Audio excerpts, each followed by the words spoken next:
है। तो श्याम प्रेमियों, बाबा श्याम अपने भक्तों की बहुत कठिन परीक्षा भी लेते हैं, परंतु आप समझ नहीं पाते हैं। यदि आप उनकी परीक्षा में पास हो गए, फिर तो आप जो चाहोगे वही पाओगे बाबा श्याम से।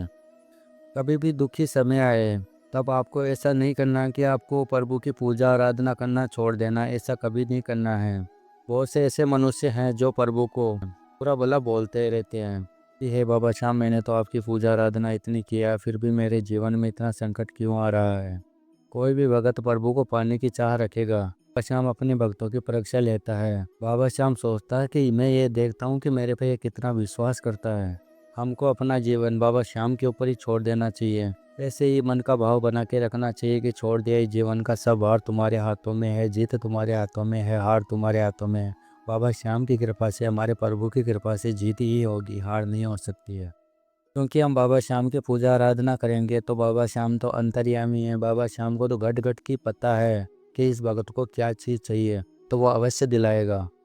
फिर भी बहुत से मनुष्य अपनी कामनाओं की प्राप्ति करने के लिए बाबा श्याम की पूजा करते हैं, तो किसी भी भगत को ऐसा नहीं करना चाहिए। जो भी भगत अपना जीवन बाबा श्याम के ऊपर छोड़ देता है तो उसके साथ अवश्य चमत्कार करता है हमारा श्री श्याम जी। तो श्याम प्रेमियों, ऐसी एक सत्य कहानी लेके आपके पास में हाजिर हुआ हूँ। मैं अपना कर्तव्य कर रहा हूँ बाबा श्याम की महिमा आप तक पहुँचा कर। आप भी अपना कर्तव्य करिए। इस वीडियो को लाइक करके, अगर आप नए आए हो इस चैनल पे तो चैनल को सब्सक्राइब करके बेल आइकन अवश्य दबाना, और भी श्याम प्रेमियों के साथ में इस बाबा श्याम की महिमा को शेयर करना। श्याम प्रेमियों, चलते हैं वीडियो की तरफ। यह वीडियो देख के आपको भी पता चल जाएगा कि जो बाबा श्याम की शरण में चला जाता है, बाबा श्याम उसके दुख तकलीफों को ख़त्म कर देता है। बाबा श्याम के ऊपर कई गुना विश्वास होगा ये सत्य कहानी वाली महिमा सुनकर। तो इस बाबा श्याम की महिमा को पूरा अवश्य देखिएगा। श्याम प्रेमियों, आज की सत्य कहानी है जो हिमाचल में रहते हैं अजय जी है। अजय जी बताते हैं, मेरे पिताजी एक सरकारी कर्मचारी थे। इसकी वजह से ही हमने अपना काफ़ी समय हमारे पिताजी के साथ में ही बिताया है। ये अजय जी बताते हैं कि हमारे हिमाचल में भी काफ़ी श्याम बाबा के मंदिर हैं। बाबा श्याम की बहुत ज़्यादा मान्यता है। हम कई बार खाटू धाम के लिए गए हैं, जिसके कारण मेरा भाव काफ़ी ज़्यादा बढ़ गया है बाबा श्याम के लिए। मैं अपने घर पे बाबा श्याम की प्रतिमा लाकर बाबा श्याम की पूजा पाठ करता हूँ। हमारे जीवन में सब कुछ ठीक ठाक चल रहा था। आगे अजय जी बताते हैं कि 2018 के अंदर मेरी शादी हो जाती है। शादी के शुरुआत में तो सब कुछ ठीक ठाक चल रहा था। कुछ समय के बाद में मेरी पत्नी के व्यवहार में कुछ बदलाव सा दिखने लग गया था।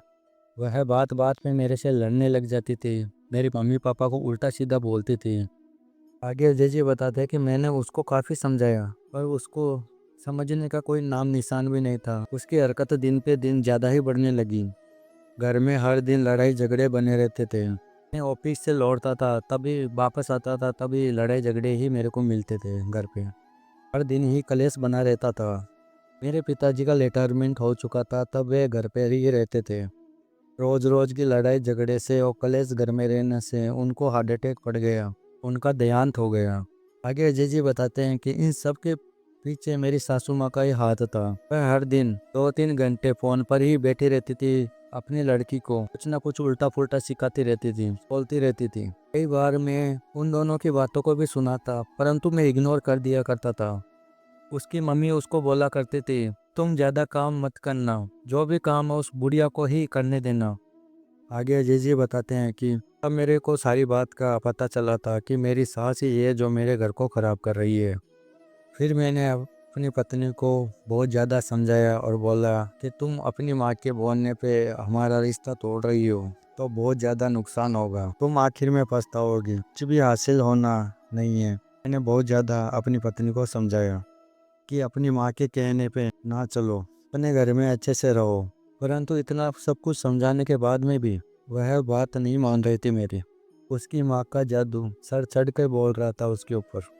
आगे अजय जी बताते हैं कि मेरे पिताजी काफ़ी ज़्यादा ईमानदार थे। उन्होंने कोई भी बचत नहीं की थी, ना कोई प्रॉपर्टी थी। जो भी बचत थी वह मेरी बहन की शादी में ही लगा दी थी। शादी के बाद में मेरी बहन अमेरिका चली गई। हम लोग किराए के मकान में ही रहते थे।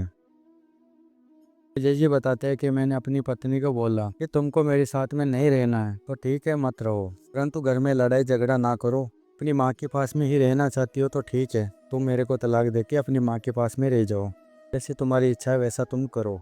मैंने तुमको काफ़ी ज़्यादा समझा दिया है, अब नहीं समझाऊंगा। फिर आगे अजीत जी बताते हैं कि तब वह मेरे को दहेज के केस में फंसाने की धमकी देने लगी। मेरे को कुछ भी समझ में नहीं आ रहा था कि मैं कैसे जीऊँ। ऊपर से घर में लड़ाई झगड़े के कारण मेरी माँ का जीवन भी नरक सा हो गया था। फिर एक रात मेरे को नींद नहीं आ रही थी, तब मैं बाबा श्याम से प्रार्थना करने लग गया कि हे प्रभु, मैंने जीवन भर आपकी भक्ति की है, आपके धाम में आता रहता हूँ, प्लीज़ मेरे को कोई ना कोई रास्ता दिखाओ, मेरा मार्गदर्शन करो। आप तो बहुत दयालु हो, आप कृपा निधान हो, आप अपने भक्तों के जीवन के संकट समाप्त करते हो, ये मैंने सुना है। तो श्याम बाबा, मेरे पे ही दया करो, तो मेरी लज्जा बचाओ। मेरी पत्नी के कारण मेरी माँ का और मेरा जीवन खराब हो गया है। उसी रात मेरे को नींद नहीं आ रही थी। मैं यूट्यूब में सर्च करने लग गया था कि बाबा श्याम को खुश कैसे करें। तब उसी में ही आपके चलन की वीडियो आई, हम जप वाले। हम अपने कर्म के जो भी पाप कर्म है नाम जप से समाप्त करके, उसकी वजह से हमको दुख तकलीफ आती है। हम जब ये एकमात्र रास्ता जो आपको अपने संकटों से बचाता है। मैंने आपके चलन की वीडियो देख के मैंने नाम जप करना शुरू कर दिया। फिर धीरे धीरे नाम जप में मेरा मन लगने लग गया था। मेरी पत्नी कुछ भी बोलती थी तब मैं उसकी बातों पे ध्यान भी नहीं देता था, मैं उसकी बातों को इग्नोर किया करता था। मेरा नाम जप हमेशा ही चलता रहता था। करीब 4 महीने के बाद में बाबा श्याम के मेरे को दर्शन भी हुए। 5 महीने के बाद में मेरे को नाम जप में आनंद मिलने लगा। ऐसा रस नाम जप से मेरे को मिलता था जिसको मैं शब्दों में भी बोल नहीं सकता हूँ। लगभग 6 महीने के बाद मेरी पत्नी के व्यवहार में अपने आप ही सुधार होना शुरू हो गया। तब मेरे को पता चल गया कि बाबा श्याम की कृपा मेरे पे हो गई है। उसने झगड़ा करना बंद कर दिया, चिल्लाना बंद कर दिया और सबकी अच्छे से देखरेख किया करती थी। और आज वह अच्छी पत्नी बन के हमारे घर को संभाल रही है। वह अपनी मम्मी से कम बात करती है। ये किसी चमत्कार से कम नहीं है मेरे जीवन में। मेरे रिश्तेदार भी सोचने लग गए थे कि ये कैसे बदलाव हो सकता है इसके अंदर, कैसा चमत्कार है। यह सब कुछ खाटू वाले की कृपा के कारण ही हुआ है।